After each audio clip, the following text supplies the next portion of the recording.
dental specialists are like, I can't afford a sales force. You already have one. Your sales force is you, the doctor, your office manager, your front office staff, your back office staff. You have a sales team, and they can all work together to help build genuine long-term relationships with your local dental community.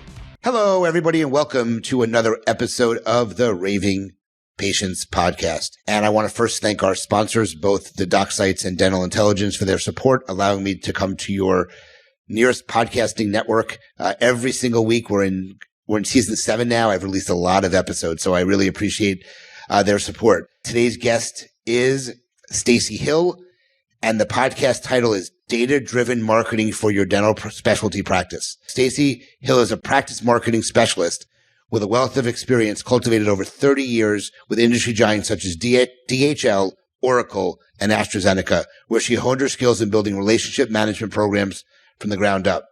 In the last decade, she transitioned into marketing the family business, her husband's endodontic practices. This hands-on experience serves as a catalyst for Stacy's entrepreneurial spirit, giving rise to the Endo Marketing Group Academy. Fueled by dual passions for teaching and marketing, Stacy orchestrated the conception, development, and implementation of innovative online and live training programs tailored for dental specialists and their teams. Her journey is a unique blend of corporate acumen, family business, and a dedication to reshaping the landscape by advancing practice marketing for dental specialists. Stacy, thank you so much for joining me today. Hey, Len, thanks for having me. Obviously, running a dental practice is one thing. You worked in your husband's endodontic practices, but converting that and becoming someone who is looked up to or reached out to for marketing, especially for specialists. Can you kind of talk about that transition, how that became possible, and really how you help specialty practices? I specifically work with dental specialty practices because there is a big difference between marketing a dental practice and marketing a dental specialty practice. And how that came about was, obviously I had a marketing degree and I've been in sales and marketing, for a very long time. When my husband and I first got married, he was a general dentist and he went back to residency to be a specialist. And what happened was he ended up, coming and buying into an already established, very well established endodontic practice in Houston, Texas, which was started by two very well respected endodontists in Houston. It was a very successful practice, but it was busy enough for endodontists who already had their debt was paid off. They had their homes were paid off. Their kids were out of college, but it wasn't busy enough for somebody right out of school. So, and with a young family and, practice debt and home debt and stuff. So one day I just decided to help him out with the marketing. And so I took a day off work and I went around to the local dentists up, in the area and just introduced my husband. And the bad news was there was dentists on our street, on the same street as my husband's practice, that didn't even know that there was an endodontic practice on their street. Had no idea. And the other bad news was I was able to look at their current marketing or their current referral base. 8 out of the top 10 doctors were over the age of 60. So what was going to happen over the next 5 years now that we've bought into this practice? So the good news is we had nowhere to go but up. And the other good news was that he was married to not only a trophy wife, but somebody who kind of knew a little bit about marketing. So I went out and just kind of helped a little bit. And we just found that just with not a whole lot of effort, you could really, really build, your referral base. So we were able to do that pretty quickly. And that's when we decided that I was just going to quit my job with AstraZeneca and just work full-time. Well, let's not say full-time, work part-time marketing my husband's practice. And that's how we built it up from there. In doing that and talking to my husband's colleagues, a lot of them were just so many questions. How do you do this? And how do you do this? Can you help me do this? Can you help me do this? And I was spending so much time helping people, which I enjoy. I really love helping other specialists. My husband's like, you got to kind of start charging people to do this. So that's where Endo Marketing Group came on. And it started off as a hobby that made money. And now it's kind of grown into something that's really successful and something that I'm really proud of. You always come up with an idea that blossoms because of a necessity of the industry. And that's what I did. Look, I knew the power of reviews and I built something and, 10 years later, I'm no longer practicing and it's been a pretty amazing run. So, I give you a lot of credit for realizing that there's a need in the industry for that. So can you discuss between marketing a general practice, which we call business to consumer, versus marketing a dental specialty practice, which is business to business, but in my opinion, it's becoming more business to consumer over the years. There is absolutely a business to consumer nuance to it. So, and just for the audience that maybe not understand the difference between B2B and B2C marketing. So B2B is letter B, number 2, letter B, to B2C, business to consumer. Business to consumer is really business. You're marketing to the patient versus marketing to other other dentists. So dental specialists, your focus really needs to be marketing to the general dentist.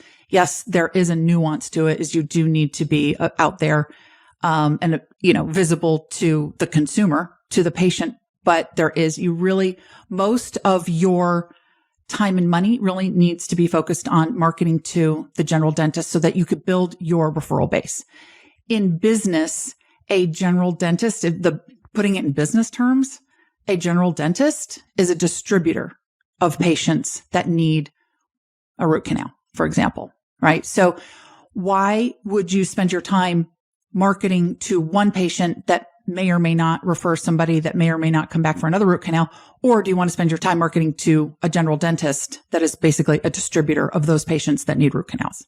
So that's primarily what, and also you want to think about there's big differences between B2B and B2C is your target market, again, is businesses to other general dentists, where business to consumer, you're going to the patient. But then also your messaging in B2B is more logical. B2C, the dentist, it's a little more emotional, right? And then you also want your campaign tool, your tools that you're going to use. A general dentist is going to use advertising we're talking in general terms, where business to business, a dental specialist is going to use a sales force. Typically B2B business models use a sales force. And when I say that, dental specialists are like, I can't afford a sales force. You already have one.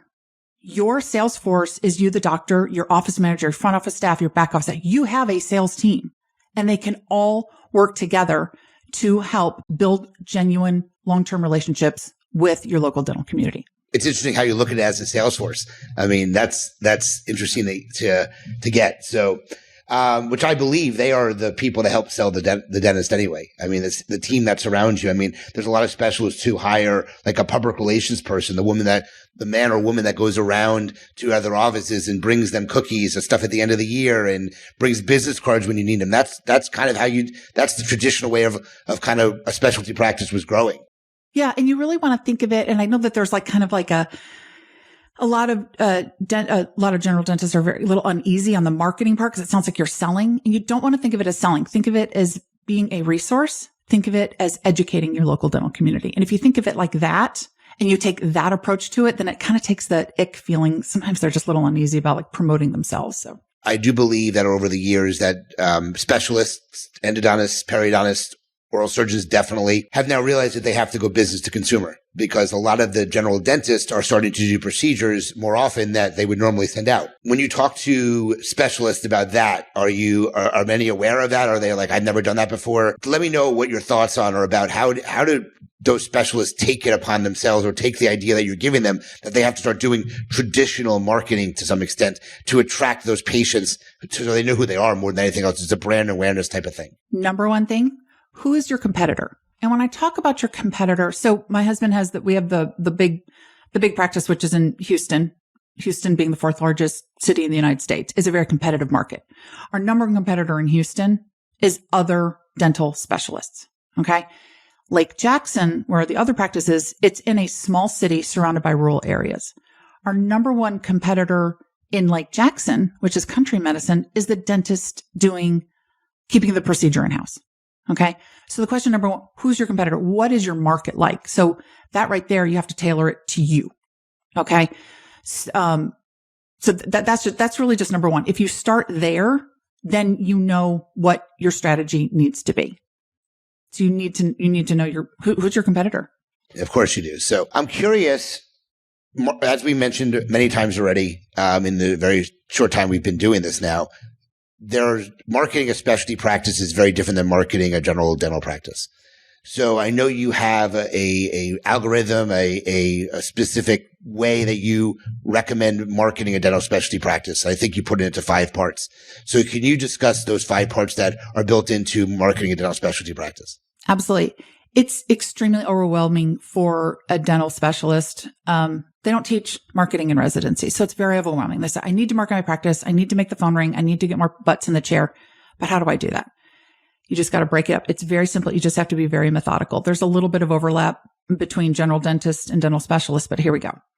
Your number one piece for marketing is your website. And I put website and SEO and search engine optimization. Some people can argue that those are two separate things. It depends on your market. You have to have a website. That's number one. Number two, Google reviews. And Google reviews really should be one of your number one tools because it's free. It's free and everybody looks at them. Okay. Number three is your print material. And again, it doesn't really, a lot of offices are saying, oh, well, we're going to just do these electronic referral forms and stuff like that. Well, let's just be realistic. There's some dental offices that still use a fax machine. So yes, you still need print material. You still need your business cards. You still need your referral cards. You're just going to have it. And you might as well just use a cost of doing business, use it to your marketing advantage. All right. Last thing, social media. Now, again, your social media is going to be a little bit different than a general dentist because you want your general dentist, your local dental community, and you want their staff to follow you. But do know that the patients when they have made an appointment with you, they're going to look at you and they're going to look for you. So yes, they're going to look at your website. Your website is like your brochure, but your social media is going to be the part where they kind of push back the curtain and really see who you are. So, and a lot of dental specialists like, I don't need to do marketing on social media. You probably don't. Your patients are not going to follow you. Someone that got a root canal from you is not going to follow you on social media, but you're hoping that the general dentists are. So you do need to have kind of both. You are going to offer a lot of, professional like resources for the general dentist to follow you but also you do need to put stuff out there because you do know that patients are looking there. They're not going to follow you, but they are looking. So you do need to have a little bit of patient-centric posts on there. So those are the top four. The top four is really for survival. Okay. You got to set up all of those to run on their own. 90% of my time is spent on number 5, which is marketing, referral, outreach.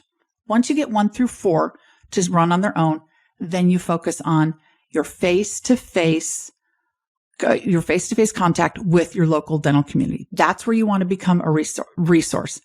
That's when you want to become the go-to person for those patients that need a root canal. So you want the general dentist, they're going to be referring their most valuable resource to you, which is their patients.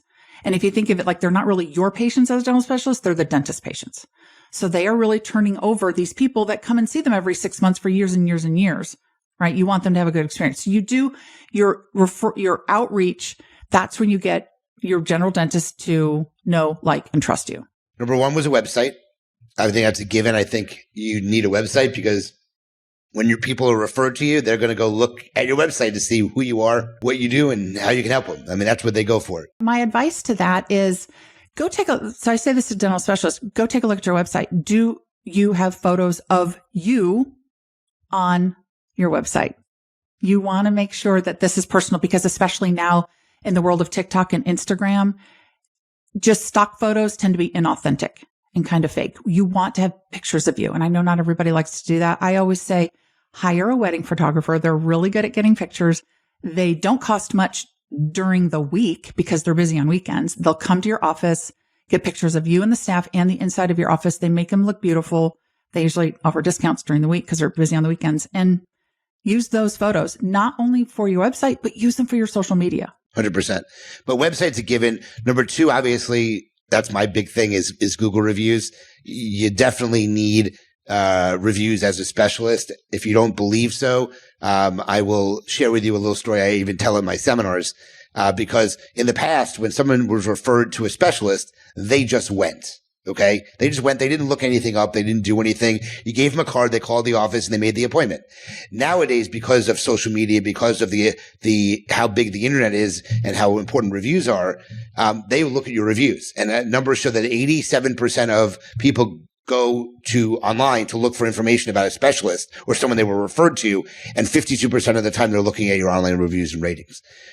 So here's the story. So my oral surgeon was a Broad Eye customer. They had 1,500 4.9 star reviews. Okay. My periodontist was a Broad Eye customer. He had 350 5-star reviews. My orthodontist was not a Broad Eye customer. He had about 300 5-star reviews. And my endodontist was not using any review software. They had 3.6 stars with 36 reviews. And when I gave people their business card, more than half the time I was asked, is there somebody else that I can refer to? Because they don't like what that person looks like online. So if you do not have reviews or you have bad reviews, whatever it is, I guarantee that you're losing business because they don't call you up and say you suck online. They just don't come in anymore. And they don't come in and they find another specialist to work on them. You have no idea what you're losing if you don't have a good reputation. So reviews are so important to a specialist. It's not, and again, specialists, the average, value of a patient to a specialist is a lot more than a general dentist. Okay. The initial value, obviously, in most cases, oral surgeons, they're doing extraction or an implant or a biopsy or something like that. An endodontist is doing a root canal or an apicoectomy. The orthodontist is doing, an orthodontic procedure, whether it's full or Invisalign or something. So these are high value procedures that they're having the patients come in for. So you could be losing a lot of money by not paying attention to your reputation. Even when I buy something on Amazon, if I see something with 4.5 stars, but 3,000 reviews versus something with 5 stars and 36 reviews, guess which one I'm going to choose? The one with more reviews. And I learned this lesson. One of my best friends from college, Dr. Diana Centeni, she's a professor at SUNY Albany in upstate New York. And she, at SUNY Empire in upstate New York. And she had one of her classes, they had to do a SWOT marketing analysis and they all presented to me on Zoom and it was, and they all did a great job. But one of these groups went and put up on slide Southwest Endodontics, my husband's practice, and the other endodontist in Houston and compared our number of reviews. We did not look good because we just didn't have that many. You want to have a lot of reviews because it makes you look like the go-to practice. It makes you look like a busy practice, like you see a lot of people. You could give a negative impression, even if you have 5-star review, but if you don't have very many reviews, it just doesn't look good. Right. And so after that, that's when we really started focusing on getting new Google reviews because it's free marketing. It's free. It's 100% so. So 1 is websites, 2 Google reviews, 3 is your traditional, paper, your brochures, your business card, those types of things. Number 4 is social media. And number 5 is a healthy referral network, between you and the general dentist to bring more patients into the practice. Great. I think those are great. Thank you for pointing those out. So let's talk about the referral network. How do you know you have a healthy referral network? How do you know you're getting enough referrals?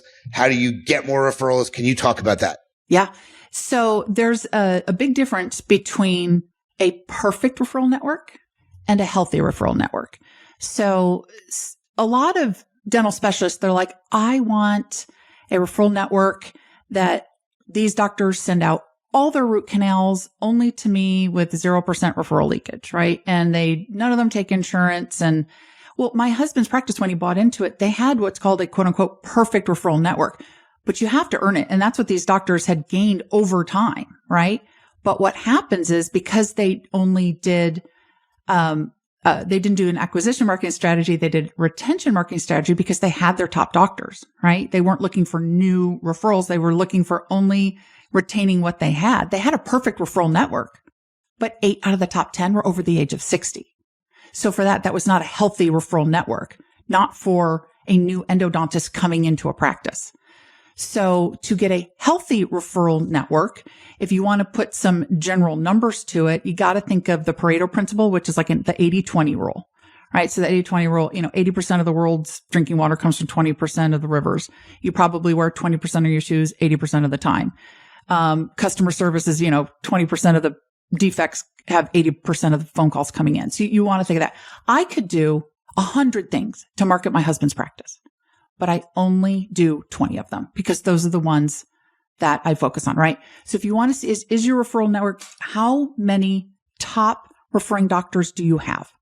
If you have a small number, if you have less than 20% of the doctors that refer to you, if less than 20% of them bring in 80% of your patients, that's unbalanced. For example, if you only have 5 top doctors that send all of their patients and they probably keep you extremely busy, what if one of them moves, retires, gets hit by a bus? Or in our case, Hurricane Harvey shows up and their office is under, your top doctor's office is under 13 feet of water. If you don't have a healthy referral network, if you don't have the referrals coming in from many doctors, you're kind of putting all your eggs into a very small basket. In jeopardy, because if one of those doctors retires, you lose a tremendous amount of the referrals you get, and then you've got to find other options, which is why I think that having a really healthy referral network is important, but also now you going business to consumer and reaching out to the consumers directly is going to help. If anybody ever switches or leaves, or if you drop insurance and you took insurance before, there goes a lot of your network. So you have to have that as a backup option as well as going direct to consumer. And I think more and more are realizing that now as time goes on, and after COVID especially, things have changed there. So absolutely. And I think that we have we keep track of it. We have a Dr. Google. And so when a patient comes in, you should actually ask not who is your referring doctor or who is your general dentist. You should ask, who's your general dentist? How did you hear about us? So split that question into 2, and then you can see, is your search engine optimization working? Because Dr. Google is going to be the one to fill in the holes. And that also gives them an opportunity for you to reach out to new referring offices. So let's assume you're a newer doctor in town. You have all these existing practices that you have not joined. You're on your own. What is the best way for a specialist who's new in town to get a general dentist to refer to them? How do they get you to trust them with your patients? In order for any doctor to start referring to you, and I'm not talking about referral leakage, and I'm not talking the ones that end up in your practice by accident. I'm talking the one that actually they're going to fill out the referral form or actually say, go to this office. They have to know, like, and trust you. Okay.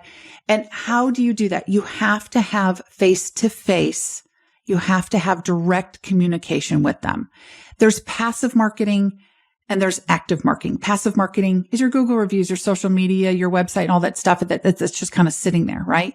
We're talking about active marketing. And here's an example. When you have a patient that comes in, if you're trying to build your referral network, you have a patient come in from a doctor that's not currently referring to you, okay? Or maybe you're starting to see some movement in the adoption spectrum. They're starting to come in more. Do you ask that patient for a Google review? No. Ask that patient, say, hey, when you go back to seeing Dr. Smith, just let them know about the positive experience that you had here. Talk about an impression. That's huge for that referring office because it's active marketing on your side, but that is a massive impression for that referring office. And so once they start hearing that, and it's just specific strategies that you need to take. And that if you use a business to business marketing strategy, but also you have to keep in front of them over and over and over again. You want to move them down what's called the adoption spectrum. Got it. No, that makes a lot of sense. So what is the fastest way? So somebody, again, you want to gain traction quickly. What is the best way for somebody to grow their referral base very quickly? The most efficient thing you can do with your marketing outreach as a dental specialist, hands down, all the things that I do, is having an event. Have a referral event. Because what happens is you're making multiple impressions throughout the process. And you get a chance to get that face-to-face and you kind of do it all at once. Now, having a practice event, they're expensive and they take a lot of time. But dollar for dollar, minute for minute, you will get the biggest bang for your buck if you have practice event. And again, it could be a CE course. It could be just inviting them to your practice. There's so many things you can do as a practice event, but that is how you're going to get the biggest bang for your buck in the fastest way to meet the most number of people. And again, not just the doctors, but also their staff. So you don't want to just market to the doctor. You've got to get, again, you working with the staff or even your staff working with their staff. That is how you're going to do it. Hands down, fastest way you can do it. So that brings up another question I had for you. What are your thoughts on a specialty practice having a study club, okay? And then like once a year, basically inviting the doctor and the team as kind of a give back to their referrals to help and invite other doctors in the area to the year end event. I know could have a monthly study club or a quarterly study club, but having one big event each year where they can actually have a lot of the new referrals come to, but also the teams come to as well and have this kind of year end thank you for referring to them. Absolutely. See, you can do it a lot of things. Now, when you say year end, I want to just there's a whole lot I could say about that. There's so much I can answer in that question, but year end, I tell all of my clients, I don't do any marketing in the month of December. None. Let everybody else bring those big gift baskets. Just you pick a different holiday to do it all. Right. So it could be end of year, but it's just like any time of the year. For example, my husband's practice, we do nothing at Christmas, no gift baskets, nothing. You know what we do? Valentine's Day. Right. So yes, pick one event, pick one holiday, pick one time to do that. So with the study clubs are absolutely fantastic. That is a perfect retention marketing strategy because you're seeing the same doctors over and over again, right? That is how you build long-term, genuine relationships. But you also want to consider an acquisition marketing strategy. That's when you have the offices where you invite other offices that are not one of your top doctors, that are not referring to you on a regular basis, or maybe don't refer to you at all. You want to have a chance to meet them. We're coming down to the end of the time here for the content part. Anything else that we missed in anything else you want to bring up in terms of the content or what we discussed? Yeah. Well, let's talk about really quick to Google reviews. I know, I'm a big fan. You and I kind of differ on something. I'm a big fan of, not a big fan of, but I think everyone should respond to bad Google reviews, where I know you're kind of saying no, you don't want to respond. You have to be careful when you respond is all I like to say. I think responding is important. If you think the patient's crazy, it can sort of war words online. I the way I handled negative reviews in my practice was I reached out to the patient personally. I didn't do a war of words online. I called them or emailed them or texted them, fixed the problem. Many times I took the review down. I didn't like to respond online with some snarky comments. I think that looks bad on the business. So I think if you can respond in a way that doesn't violate HIPAA, and because remember, the people you're responding to are the people that are reading the reviews, not the person who wrote the review. But I do want to make sure that the patient isn't nuts if you do that, because it can turn into problematic on them. Absolutely. And I think if you don't respond, then I think someone's going to read the bad review and go, ooh, but if you do respond, they'll go, oh, okay. Especially when you get those long reviews, because whenever there's a bad review, you feel crummy. It makes you feel bad. It makes you feel sad. It makes you feel embarrassed. It makes you feel angry. It can ruin your day, especially if they trash one of your staff. So you got to say something, because people are going to read the response. But if you do, it's called the 3 R's: responsibility, remorse, repair. If you use that, and again, responsibility doesn't mean I did it. Responsibility means I'm going to take responsibility to understand better. And also you can respond in a very HIPAA compliant way. And there is a formula you can use and respond to everything. And then it'll help you sleep better. If anything, it'll help you sleep better at night, because I know you feel really crummy after a bad review. And if you have a good response, then you're like, poof, it's gone. All right. So let's switch gears here. Let's do our lightning round Q&A. We're going to try to get through eight of these or 10 of these. Okay. So you don't have to think long term on this stuff. What have you read online recently, or what have you read recently that has inspired you? Online, it's something that I didn't read it online, but I saw it online. There is a speaker called Neal Ford, Neal, Neal Ford, and he is so inspiring. He's a master at storytelling, and he just gives so much inspiring business advice. Neal Ford. Okay. Instagram and TikTok. He's a master. Neal Ford, Neal Ford. Neal Ford. If you really want to feel good about yourself, if you really want to see a master storyteller that will really inspire you on how to improve your business, that's the man to go do it. Perfect. Who would you love to collaborate with, and what would you love to collaborate on? I would love to collaborate with Russell Brunson. You kidding me? I would love to get his mind and just see how I could exponentially grow my business. I would love to collaborate with Russell Brunson. Great. Has anyone in your network been important to your journey? 2. Number 1, my husband. He's been a fantastic supporter of my dream. And also Josh Miles, who is with One Stadium. He's the one that helps me. He's my consultant. He's the one that helps me with all my back end stuff, that he makes me look good. He's in the background making me look good. What mindsets have helped make you successful? It's lonely at the top. So if you don't bring anybody with you, you're not doing it right. So who are you helping to also grow? And also try to achieve success is balance. It's like personal and professional balance. If you don't always achieve it, but at least if you're always striving for it, that's success right there. Okay. What has been your most satisfying moment in business? Hearing my clients coming to me and saying, and just thanking me and just thanking me, and just, cause I always do follow up after they've taken my course, and they're just like, oh my God, that's where I get my motivation from. It's not money. It's just helping others. Got it. What business related book is your favorite, or what has inspired you the most? all of Russell Brunson's books are always helpful. They're not even like books that I read. They're like textbooks. Like mine are all like, I've been down the pages and they're all highlighted and stuff. And I read them over and over and over again. All of Russell, .com secrets and expert secrets. Those are the ones that I have. Got them right there. Highlighted, underlined. Yeah, you got it. And I've got mine right over here. Yep. Yeah. That's the Bible of business. What is the number one tactic you use to stay organized? Number one, marry somebody who is organized. Number two, write it down. Paper and pen, or even just get it in my phone. If I don't, I won't remember anything. I have to, everything. My kids have learned, like, you can't say, hey, I have a soccer game on Tuesday. You have to say, Mom, get out your calendar. I have something to tell you. Write it down. When you were a kid, what was the first thing you wanted to be when you grew up? A bus driver. Okay. And then a veterinarian. Interesting. Okay. What about the future are you excited about the most? Watching my kid. I got one in college and one about to go, and just watching them come at, like, just their transition to adulthood is so inspiring to me. I love watching them become real human beings that are going to be contributing to society. That's great. That's great. What is one subscription? Could be business or personal. So what is one subscription you can't live without? Yeah, my favorite time of day. It's called Amazon o'clock. It's when the Amazon driver is delivering, and that's the only time I don't mind it when my dogs bark, because I know the packages are on the front porch. Got it. All right. So Stacy, I know you wanted to offer something to the listeners and viewers because it's on YouTube and on the podcast network. So what did you want to offer them, and how could someone get in touch with you if they want to learn more about how you can help them? Yeah. So I have, I have what's called the 12 Secrets to Increasing Google Reviews at Your Dental Specialty Practice.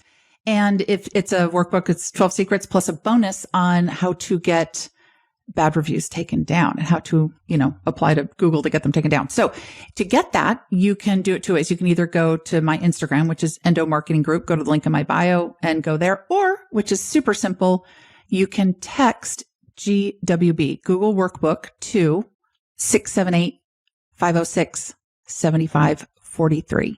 So 678-506-7543 and text the word GWB, and I'll send one to you. And don't worry, I won't text you back other than, like, here it is. I'm not going to sell your phone number or anything like that. I don't have a way to keep track of it. I don't keep track of it. Got it. Well, your number. well, this was awesome. Thank you so much for sharing your expertise with the viewing audience and the listening audience. I always love talking to other marketers because that's what I am. And I always like to hear other people's opinions on how to do things. So this was great, guys. If you like this episode, please share it. As always, make sure you recommend our podcast. Tell everybody about it. I don't do much marketing on this. It's all word of mouth. We have about almost 1,000 downloads per month, which is pretty incredible. So I appreciate all the listeners who come and listen and actually email me and tell me that they appreciate what I do. That's one of the reasons why I do this. And as always, remember, your reputation matters. Until the next episode, Stacy, thank you so much for joining me today, and we'll talk to everyone soon. Thanks, Len.